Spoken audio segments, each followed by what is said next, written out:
మత్తయి గారు వ్రాసిన సువార్తలు 17వ అధ్యాయం 21వ వాక్యం, మీకు అసాధ్యమైనది ఏది ఉండదని చెప్పాడు. చేతుల తట్టి దేవుని మహిమపరచండి. హల్లెలూయా, హల్లెలూయా, హల్లెలూయా. ఇదే వాక్యాన్ని ఇప్పుడు మొదటి వాక్యంలో మనం విన్నాం. ఇదే సత్యములో నుంచి మరి యొక్క సత్యాన్ని మీకు చెప్పాలని ఆశపడుతున్నా. వాక్యం తేటగా చెప్పబడుతుంది, మీకు అసాధ్యమైనది ఏమీ లేదు. ఆమేన్, హల్లెలూయా, హల్లెలూయా, హల్లెలూయా. సర్వశక్తుడైన దేవాది దేవుడు, ఆకాశాన్ని భూమిని సృష్టించిన దేవుడు, తన వాక్శక్తి చేత భూమినంతా సృష్టించిన దేవుడు, తన వాక్శక్తి చేత ఈ లోకాన్ని సృష్టించిన దేవుడు క్రీస్తు యేసు చెబుతూ ఉన్నాడు. నజరేయుడైన క్రీస్తు చెబుతూ ఉన్నాడు, ఏ ఒక మనిషి కాదు, ఏ యొక్క మాయ చేసే వ్యక్తి కాదు, ఏ యొక్క నరుడు కాదు, ఏ యొక్క సేవకుడు కాదు, సర్వశక్తుడైన క్రీస్తు చెబుతూ ఉన్నాడు. దేవాది దేవుడు చెబుతూ ఉన్నాడు, మీకు అసాధ్యమైనది ఏమీ లేదు, మీకు అసాధ్యమైనది ఏమీ లేదు. ఆమేన్, హల్లెలూయా. చాలా వాక్యాలు మనం వింటూ ఉన్నాం, దేవునికి అసాధ్యమైనది ఏమీ లేదు.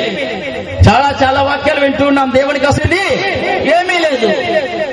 ఇర్మియా అనే ఒక ప్రవక్త దేవుని దగ్గర పశ్చాత్తాపడి, ప్రభువా కరుణించయ్యా అని చెప్పి ప్రార్థించి, అయ్యా ఈ కార్యంలో మాకు అనుగ్రహం చేయండి అని చెప్పి ప్రార్థించినప్పుడు ఇర్మియాతో ముఖాముఖిగా దేవుడు చెబుతూ ఉన్నాడు, నాకు అసాధ్యమైన కార్యం ఏదైనా ఉండునా? ఆమేన్, హల్లెలూయా. ఇర్మియాతో దేవాది దేవుడు చెప్పాడు, నాకు అసాధ్యమైనది ఏదైనా ఉండునా? అదే దేవుడు చెబుతున్నాడు, మీకు అసాధ్యమైనది ఏమీ లేదు. చేతులు తట్టండి. హల్లెలూయా, హల్లెలూయా, హల్లెలూయా. దేవుడు మీతో మాట్లాడుతున్న ఒక చిన్న సత్యం, కానీ ఇదే లోకాన్ని జయించే పెద్ద సత్యం. ఆమేన్, హల్లెలూయా. తేటగా చెప్పబడుతుంది, మీకు అసాధ్యమైనది ఏమీ లేదు, మీకు అసాధ్యమైనది ఏమీ లేదు. జరిగిన సంభవం ఏంటి? ఒక తండ్రి తనకున్న ఒకే ఒక కుమారుడు, ఆ కుమారుని తీసుకుని యేసు క్రీస్తు యొక్క శిష్యుల దగ్గరకు తీసుకువచ్చాడు. అయ్యా, నా కుమారుడికి దయ్యము పట్టి ఉంది, చంద్రరోగి అయి పీడింపబడి ఉన్నాడు. బాల్యము నుండి, చిన్న వయసు నుండి ఆ యొక్క దురాత్మ అతన్ని పట్టి పీడిస్తూ ఉంది.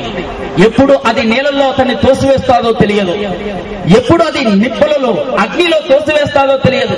భయంకరమైన దయ్యము చేత పీడింపబడుతూ ఉన్నాడయ్యా, వేదన పడుతున్నాడయ్యా నా కుమారుడు, వీరిని విడిపించండి చెప్పి శిష్యుల దగ్గరకు తీసుకువెళ్తే వారు ఎంతో ప్రయత్నం చేశారు, కానీ ఏమీ సాధ్యపడలేదు. తిరిగి నిరాశ చెంది ఇకపైన అతనికి ఉన్న ఒకే ఒక ఆశ, ఆ యేసయ్య దగ్గరికి వెళ్లి నేను ప్రార్థన చేయబోతున్నాను చెప్పి యేసయ్య దగ్గరకు వచ్చాడు. యేసు క్రీస్తు దగ్గరకు వచ్చి కన్నీరు విడిచాడు. అయ్యా, ఉన్నది ఒకే ఒక కుమారుడు, బాల్యము నుంచి దయ్యము పట్టి ఉంది, చంద్ర రోగి అయి ఉన్నాడు. ఎప్పుడు నీళ్ళల్లో పడుతాడో తెలియదు, ఎప్పుడు అగ్నిలో పడుతాడో తెలియదు. లోకంలో అందరూ పిల్లల్లాగా నా పిల్లవాడు కూడా చదవాలన్న ఆశ నాకు ఉంది. లోకంలో ఉన్న అందరూ పిల్లల్లాగా మంచి ఉద్యోగం చేయాలన్న ఆశ నాకు ఉంది. కానీ ఏం చేయగలను? బయట పంపించలేకపోతూ ఉన్నాను. నా కుమారుని ఇంట్లో పెట్టి కట్టివేస్తున్నాను, ఇనుప సంఖ్యలతో కట్టివేస్తున్నాను, బంధిస్తున్నాను. కారణం, అతడు బయట వెళ్తే ఎక్కడ నీళ్ళలో పడతాడో తెలియదు, ఎక్కడ అగ్నిలో పడతాడో తెలియదు, అతడు ప్రాణం ఎప్పుడు పోతాడో తెలియదు. వేదన పడుతున్నానయ్యా. నా కుమారుడు జన్మించినప్పటి నుంచి ఆ కుమారుడు కొరకు కన్నీరు విడిచి వేదన చెందాను. ఎక్కడెక్కడో వెళ్ళాను, ఎన్నో ప్రయత్నాలు చేశాను, ఏ ప్రయోజనం లేదు. అంతా నిష్ప్రయోజనం. డబ్బు ఖర్చు పెట్టాను, ప్రయోజనం లేదు. అంతా ఓటమి పాలైంది. ఏం చేయాలో తెలియలేదని చెప్పి యేసయ్య దగ్గరికి వచ్చి చెప్పాడు. యేసు క్రీస్తు గద్దించాడు. అప్పుడే ఆ యొక్క దయ్యం అతను విడిచి వెళ్ళిపోయింది. వెళ్ళిపోయిన తర్వాత కొద్దిసేపు తర్వాత యేసు క్రీస్తు శిష్యులు వచ్చి యేసయ్య దగ్గర అడుగుతున్నారు, అయ్యా, మేము ఎంతో అర్థం చేశాము, కానీ మా ప్రార్థనకు అది వెళ్ళలేదే, మీరు చేసినప్పుడు మాత్రం వెళ్ళిందే, కారణం ఏంటి? అప్పుడు ప్రభు అంటున్నాడు, అల్ప విశ్వాసం దానికి కారణం. మీకు ఆవగింజంత విశ్వాసం ఉన్నట్లయితే ఎంత పెద్ద కొండైనా సరే దానిని ఇక్కడ నుంచి అక్కడికి వెళ్ళమంటే అది పోయే తీరాలి. అంత గొప్ప విశ్వాసం శక్తిలో ఉంది, విశ్వాసంలో శక్తి ఉంది. మీలో అవిశ్వాసం ఉన్నందువల్ల ఈ కార్యం జరగలేదని చెప్పాడు. చెప్పిన తరువాత దేవుడు ఒక నిప్పు లాంటి ఒక నిజాన్ని, సత్యాన్ని చెబుతూ ఉన్నాడు. మీకు అసాధ్యమైనది ఏమీ లేదు, మీకు అసాధ్యమైనది ఏమీ లేదు. లేదు. ఈ లోకంలో మీకు అసాధ్యమైనదంటే ఏమీ లేదు. ఇది ఎవరిగా చెప్పింది? సర్వశక్తుడైన యేసు. ఆయన చెబుతూ ఉన్నాడు, మీకు అసాధ్యమైనది ఏమీ లేదు. ఈరోజు ప్రజలంతా వేదన చెంది వస్తూ ఉన్నారు. అయ్యా, యవనస్తులు చాలా మంది పరీక్షలు రాశాను, ఓడిపోయాను, ఫెయిల్ అయిపోయాను, నాకు సాధ్యపడలేదు. బాగా చదివాను బ్రదర్, మంచి ఉద్యోగం నాకు దొరకడం లేదు, నాకు సాధ్యపడడం లేదు. పరిశుద్ధంగా జీవించాలని ఆశ నాలో ఉంది, పాపం చేయకూడదని ఆశ నాలో ఉంది, కానీ నాకు అసాధ్యంగా ఉంది, నాకు సాధ్యపరచబడలేదే. నేనేం చేయాలి? అప్పుల సమస్య కొండంతగా పెద్దదిగా ఉంది. తీరని అప్పు వడ్డీలుగా పెద్ద అప్పుగా మార్చబడుతుంది. ఏం చేయాలో తెలియడం లేదు. ఈ అప్పు తీర్చాలంటే నాకు సాధ్యపడదు. అసాధ్యమైన కార్యం. నాలో ఉన్న వ్యాధి తొలగాలంటే అసాధ్యమైన కార్యం. నా భర్త రక్షణ పొందాలంటే అసాధ్యమైన కార్యం. నా పిల్లలు రక్షణ పొందాలంటే అసాధ్యమైన కార్యం. అయ్యో, నా జీవితంలో సాధ్యపడలేదే. నేను ఏది తాకినా ఓటమే పాలవుతుంది. అన్ని అసాధ్యమే. నా యేసు చెబుతూ ఉన్నాడు, ఈ కూటమిలో వచ్చిన మీతో ప్రతి ఒక్కరితో నా యేసు చెబుతూ ఉన్నాడు, నీ జీవితంలో ఏ కార్యములు అసాధ్యం అని చెప్పి నీ వచ్చున్నావు నాకు తెలియదు. ఈ రాత్రి సమయం నా యేసు నీతో చెబుతూ ఉన్నాడు, నీకు అసాధ్యమైనది ఏమీ లేదు. ఆమేన్. ఈ రోజు అసాధ్యం అనుకుంటున్నావు కదా, ఆ కార్యాన్ని నా దేవుడు సాధ్యపరచబోతూ ఉన్నాడు. చేతులకంటూ హల్లెలూయా. అసాధ్యమని కుమిలిపోయి వచ్చావు, ఓటమి పాలై వచ్చావు, హృదయం వేదన పడి వచ్చావు, అయ్యో కన్నే విడుస్తూ ఉన్నావు, అన్ని కార్యాలు అసాధ్యం అనుకుంటున్నావు. ఈ రాత్రి నీ అసాధ్యమనే కార్యాన్ని సాధ్యపరచబోతున్నాడు. ఆమేన్. నా యేసు చెబుతున్న ఒకే నిప్పు లాంటి సత్యం, మీకు అసాధ్యమైనది ఏమీ లేదు. నా ప్రియ సహోదరుడా, సహోదరి, బైబిల్ గ్రంథం అందు మోషే అనే ఒక దేవుని సేవకుడు నత్తి మాట్లాడలేకపోతున్నాడు. ఏ విధంగా మాట్లాడాలో తెలియదు. అటువంటి వ్యక్తి దగ్గర దేవాది దేవుడు చెబుతున్నాడు, ఇశ్రాయేలు ప్రజలను విడిపించడానికి నేను నిన్ను ఎన్నుకొని ఉన్నానని. మోషే అంటున్నాడు, ఇది నాకు అసాధ్యం, ఇది సాధ్యపడని కార్యం. కారణం, నా నోటి మాట కూడా తేటగా రాదే, నేను సరిగా మాట్లాడలేనే, అసాధ్యమైన కార్యం అంట అని దేవుని దగ్గర చెబుతూ ఉన్నాడు. దేవాది దేవుడు అంటున్నాడు, నీకు అసాధ్యమే నాకు తెలుసు, అసాధ్యమైన కార్యాన్ని సాధ్యపరిచి నీ ద్వారా ఇశ్రాయేలు ప్రజలు నేను విడిపిస్తానని దేవుడు అతను మోషేని ఎన్నుకున్నాడు. చేతులు తట్టండి. Glory Jesus. హల్లెలూయా. గిద్యోను అనే వ్యక్తి వ్యవసాయం చేసుకుంటూ చిన్న ఒక వ్యక్తిగా ఉన్నాడు. ఒక పెద్ద సేవకుడు కాదు, వ్యవసాయం చేసుకుంటూ చిన్న వ్యక్తి. అతని జీవితంలో దేవునికని ఏదన్నా సాధించాలన్న ఆశ ఏమీ లేదు. ఒక చిన్న వ్యక్తి. ఆ వ్యక్తి దగ్గరకు వెళ్లి దేవాది దేవుడు అంటున్నాడు, ఇశ్రాయేలు ప్రజలు మీదియాన్ల అమాలేకులకు భయపడి వణుకుచున్నారయ్యా, గిద్యోను పరాక్రమ గల బలాఢ్యుడా, నీవు వారిని విడిపించాలంటున్నాడు. గిద్యోను అంటున్నాడు, నన్ను చూసి పరాక్రమ గల బలాఢ్యుడా అంటున్నావే, ఏంటి ప్రభు, నా గోత్రంలోనే నేను కనిష్ఠుడును, ఎందుకు పనికిరాని వాడిని, నా జాతిలోనే నేను చిన్న జాతి వాడిని, నేను ఒక వ్యవసాయం చేసేవాడిని, నన్ను పోయి ఏంటి ప్రభు? లేదు గిద్యోను, అమాలేకీయుల చేతుల నుంచి మీదియానీయుల చేతుల నుంచి విడిపించడానికి నేను నిన్నే అనుకున్నాను. కారణం నీవే బలాఢ్యుడవు. ఆమేన్. హల్లెలూయా. అసాధ్యం. నేనే విధంగా వెళ్ళగలను? నా గోత్రం ఏంటి, నా జాతి ఏంటి, నా కులం ఏంటి, నేను చేస్తున్న పని ఏంటి, నేను పోయి సేవ చేయగలనా? నేను పోయి జనాలను విడుదల చేయగలనా? నేను చేయలేను. ఇది నాకు అసాధ్యం. దేవుడు అంటున్నాడు, లేదు, నీవే సాధ్యుడు, నీవే బలాఢ్యుడవు, నీవే పరాక్రమ గలవాడు. చేతులు తట్టండి. హల్లెలూయా. ఈ రోజు చాలా మంది యవనస్తులు ఇక్కడ కృంగిపోయి ఉన్నారు. నా దేవుడు తెల్లవారుజామున నాతో చెప్పాడు, దేవాది దేవుడు చెప్పాడు, ఈ రోజు వాక్యాన్ని తినే చెప్పు. అసాధ్యం అసాధ్యమని చాలా మంది యవనస్తులు ఉన్నారు. వారికి చెప్పు, మీకు సాధ్యపడుతుంది, నేను మీతో ఉండబోతున్నానని చెప్పన్నాడు. అమ్మే అదే చెబుతున్నా. హల్లెలూయా, హల్లెలూయా. ప్రియ సహోదరా సహోదరి, పరిశుద్ధంగా జీవించలేకపోతున్నాను, నాకు అసాధ్యం, సాధ్యపడడం లేదు. ఆశ ఉంది, సేవ చేయాలని ఆశ ఉంది, నాకు సాధ్యపడలేదే. పరిశుద్ధంగా జీవించాలని ఆశ ఉంది, సాధ్యపడలేదే. మంచి ఉద్యోగంలో ఉండాలని ఆశ ఉంది, సాధ్యపడలేదే. మంచిగా చదవాలని ఆశ ఉంది, సాధ్యపడలేదే. సాధ్యపడలేదే, సాధ్యం కాలేదే. ఈ రోజు నా యేసు చెబుతున్నాడు, నీకు అసాధ్యమైనదేమీ లేదు. ఆమేన్, హల్లెలూయా, హల్లెలూయా, హల్లెలూయా.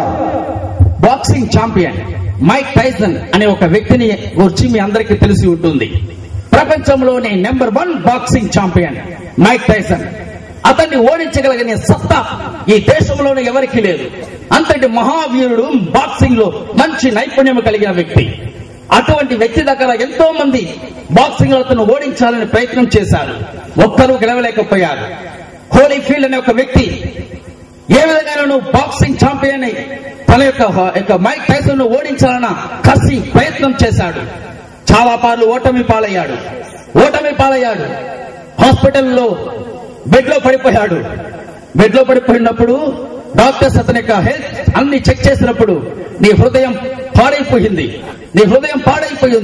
ఇకపై నువ్వు బాక్సింగ్ చేయలేవు, బాక్సింగ్ లో నువ్వు ఏం చేయలేవు, బాక్సింగ్ ఆడడానికి కూడా నీకు అర్హత లేదు, నువ్వు ఆడకూడదు, అటు ఆడినా నీ ప్రాణానికి అది హాని కలుగుతుంది, బాక్సింగ్ కళను దీనితో మర్చిపో అని చెప్పి హోలీఫీల్డ్ దగ్గర డాక్టర్స్ చెప్పారు. హోలీఫీల్డ్ యొక్క చిరకాల ఆశ, ఏ విధంగా నేను బాక్సింగ్ ఛాంపియన్ మైక్ టైసన్ ను గెలవాలి, ఏం చేయాలి? ప్రభు దగ్గర ప్రార్థించాడు. ఇక నాకు నా శక్తి చలుతున్న కాదు, ఇక నీవు మాత్రమే నాకు దిక్కు అని చెప్పి ప్రార్థన చేశాడు. దేవాది దేవుడు అతనికి బలం అనుగ్రహించాడు, అతన్ని బాగు చేశాడు. మైక్ టైసన్ గెలవడానికి నేను సిద్ధంగా ఉన్నాను అని చెప్పి మరలా పోటీకి సిద్ధపడ్డాడు. లోకమంతా ఆ యొక్క ఛాంపియన్షిప్ ను చూడడానికి ఎదురు చూస్తూ ఉన్నారు. ఏంటి, మైక్ టైసన్ ను గెలవడానికి హోలీఫీల్డ్ వచ్చాడా? ఎన్నోసార్లు ఓడిపోయిన ఈ వ్యక్తి మైక్ టైసన్ యొక్క దెబ్బల చేత హాస్పిటల్లో పడి హృదయం పాడైపోయి మైక్ యొక్క బాక్సింగ్ చేయకూడదని కూడా చెప్పి ప్రాణానికే హాని అని చెప్పి కూడా చెప్పారే. ఇటువంటి వ్యక్తి మైక్ టైసన్ ను గెలవాలని ఆశపడి మరలా పోటీ దిగుతున్నాడా?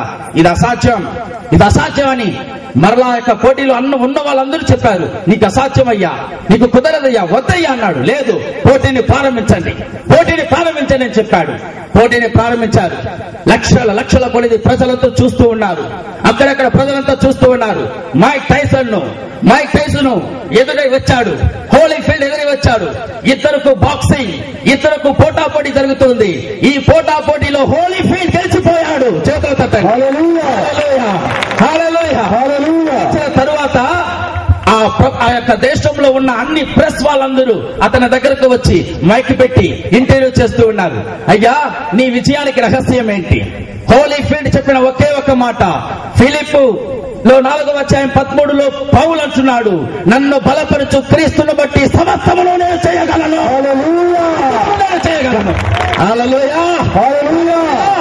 నన్ను బలపరచు క్రీస్తును బట్టి సమస్తమును నేను చేయగలను. నాకు అసాధ్యమని డాక్టర్స్ చెప్పారు, నిజమే.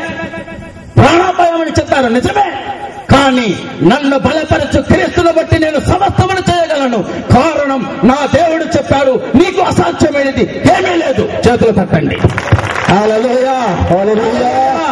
నాకు అసాధ్యం.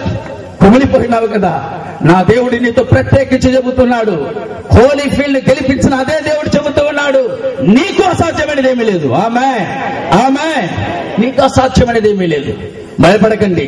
అయ్యా, నేను పాపంలో జీవిస్తూ ఉన్నానే, నన్ను దేవుడు ఎన్నుకుంటాడా? నేను దేవుడి సేవ చేయగలనా? అయ్యా, పాపపు బ్రతుకులో నేనున్నానే, దేవుడు నన్ను క్షమించి నన్ను తిరిగి తన యొక్క పాదంలో చేర్చగలడా? నాకు అసాధ్యముగా ఉందే, పరిశుద్ధంగా జీవించలేకపోతున్నానే, త్రాగకూడదు అనుకుంటున్నాను, కానీ నాకు సాధ్యపడలేదు. త్రాగేస్తున్నాను, పేకాట ఆడకూడదు అనుకుంటున్నాను, కానీ నాకు సాధ్యపడలేదు. వ్యభిచారం చేయకూడదు అనుకుంటున్నాను, నాకు సాధ్యపడలేదు. ఈరోజు చాలా మంది పరిశుద్ధత కాపాడుకోవడానికి బలహీనపడుతూ ఉన్నారు. అయ్యో నాకు అసాధ్యం, నాకు సాధ్యపడలేదే. చాలా మంది యవనస్తులు అనుకుంటున్నారు పరిశుద్ధంగా జీవించడానికి నాకు అసాధ్యం. ఇప్పుడున్న ప్రపంచం, ఇప్పుడున్న నెట్, ఇప్పుడున్న ప్రపంచంలో ఉన్న అన్ని లోక ఆశలు చూస్తే ప్రపంచంలో పరిశుద్ధంగా జీవించాలంటే అసాధ్యం అనుకుంటున్నారు. కానీ నా దేవుడు చెబుతూ ఉన్నాడు నీకు సాధ్యం. ఆమేన్, హల్లెలూయా.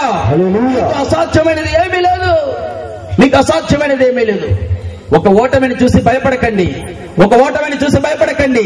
నా యేసు ఆ ఓటమినిచ్చే నీకు ఒక గెలుపును అనుగ్రహించగలడు. ఆమేన్, హల్లెలూయా.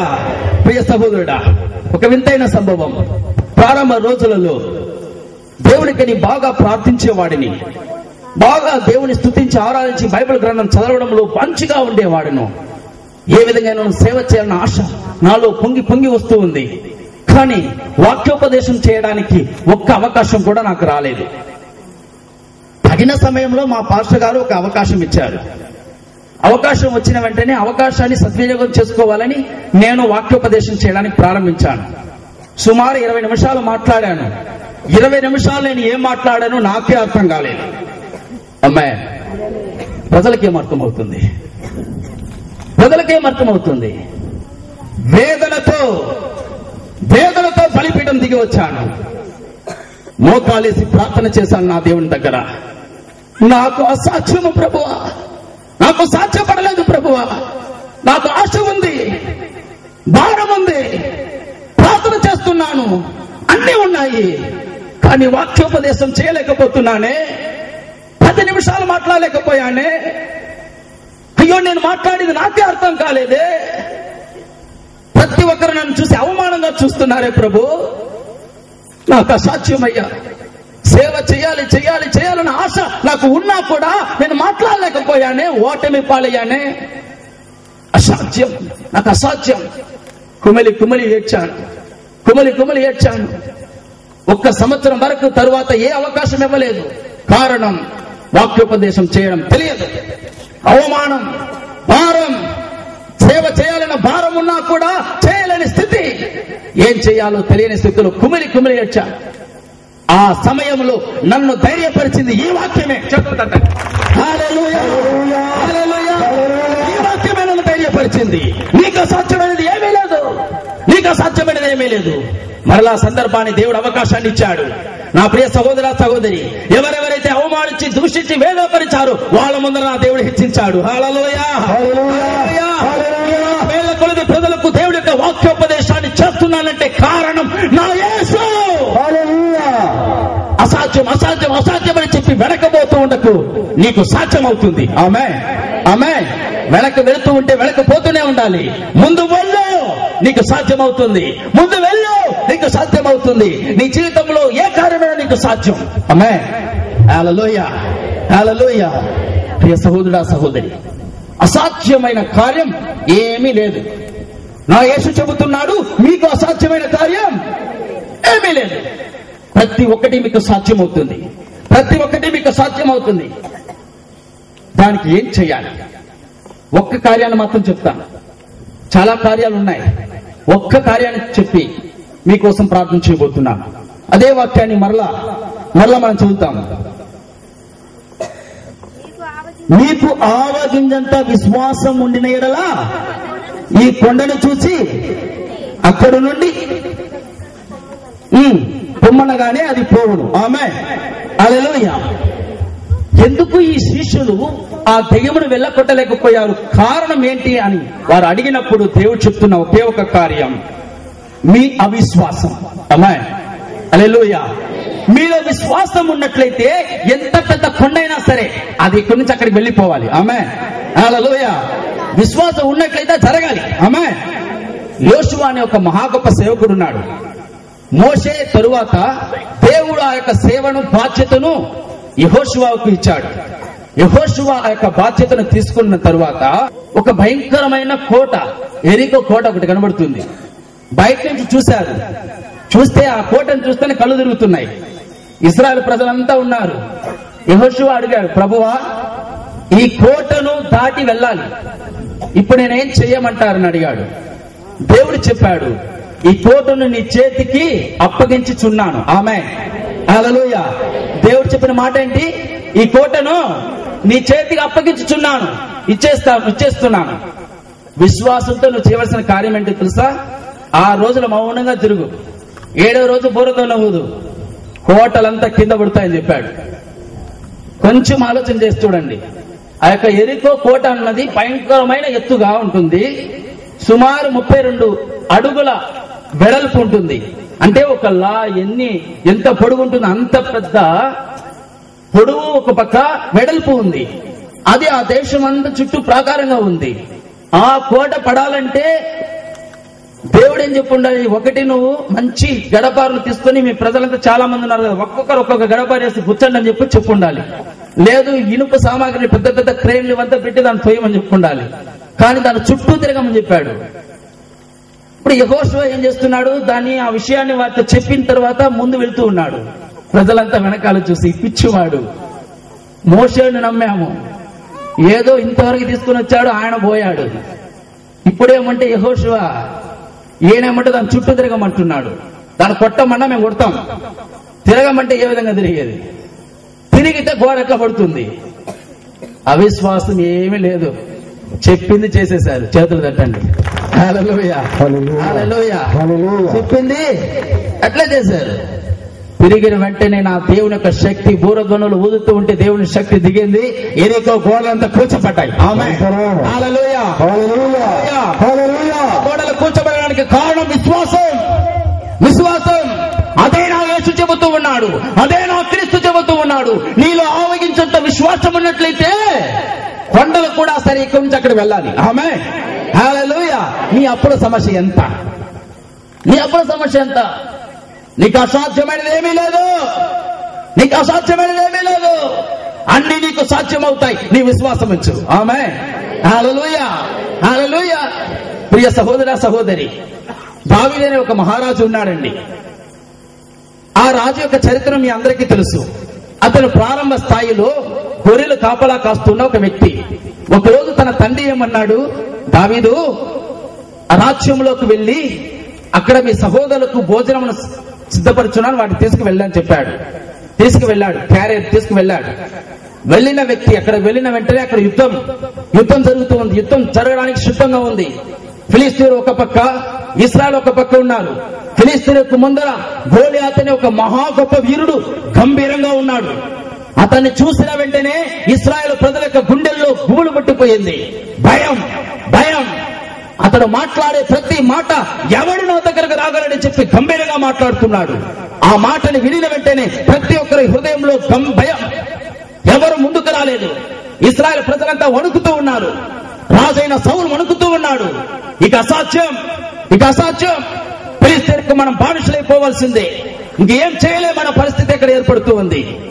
దావీదు తన సహోదరుల కొరకు భోజనాన్ని తీసుకువచ్చాడు.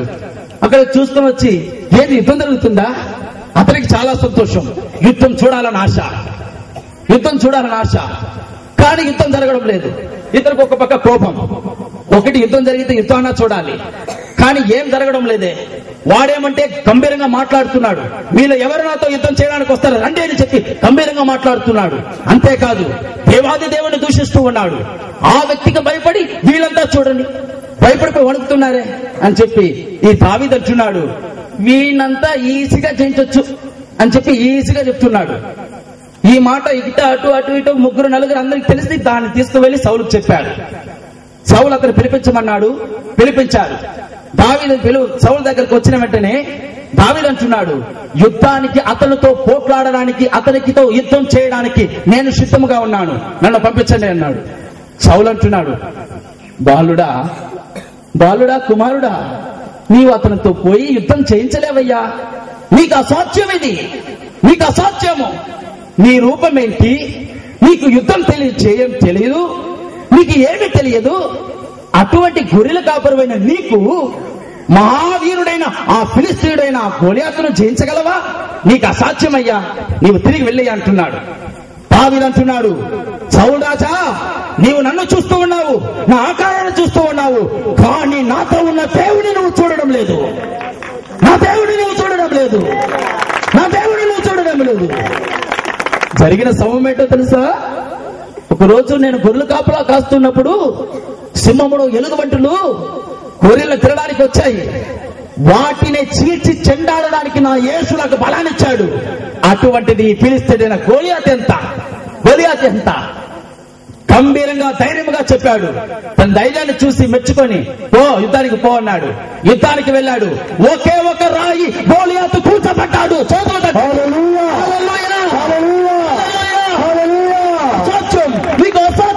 నీకు అసాధ్యం అని చెబుతున్నా ఆ సౌలే తల ఉంచుకున్నాడు. హల్లెలూయా, హల్లెలూయా. ప్రియ సహోదరా సహోదరి, జరిగిన సంభవాన్ని మీకు క్లుప్తంగా చెప్పాలని ఆశపడుతున్నాను.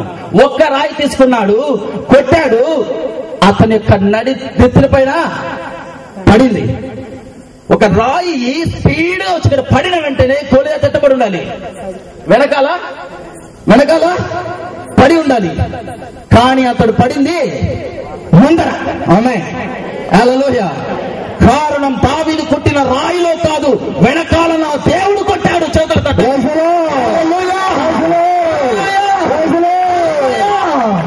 యుద్ధము యెహోవాదే, యుద్ధము యెహోవాదే.